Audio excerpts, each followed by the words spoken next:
Pamilya? Iniwan niyo ako eh. Mula nang mamatay ang nanay, parang namatay na rin kayong lahat. Rex. Si tatay, may barangay. Si kuya, si ate Cha, nag-asawa. Eh ikaw, alipin ng trabaho. Eh ako, bata pa ako nun kuya. Kinalimutan niyo ako. Kaya si Ira, siya lang ang naging pamilya ko.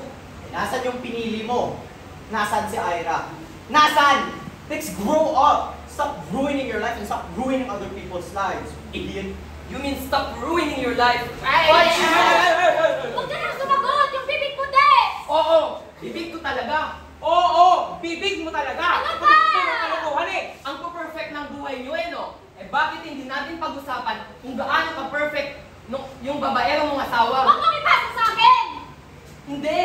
Hindi! Pag-usapan natin to para malaman nila na hindi lang ako mulats dito. Yung asawa nito, hindi totoong nag-abroad. Ano ito asawa mo?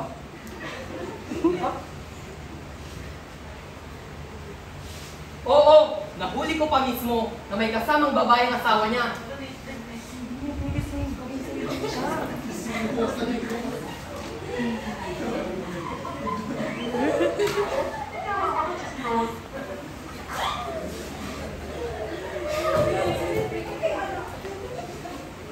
Pwede, inahayaan siya natin eh. Ano ba yan, Cha?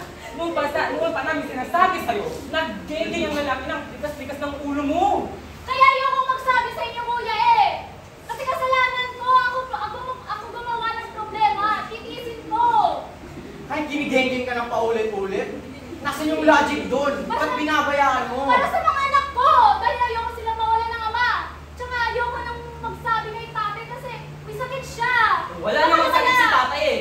Shut up, Dex! Walang sakit si tatay. Shut up!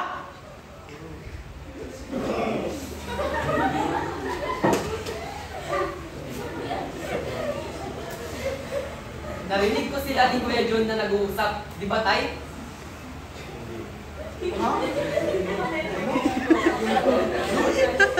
Tay! Kaya ba ayaw niyo magpakita sa doktor?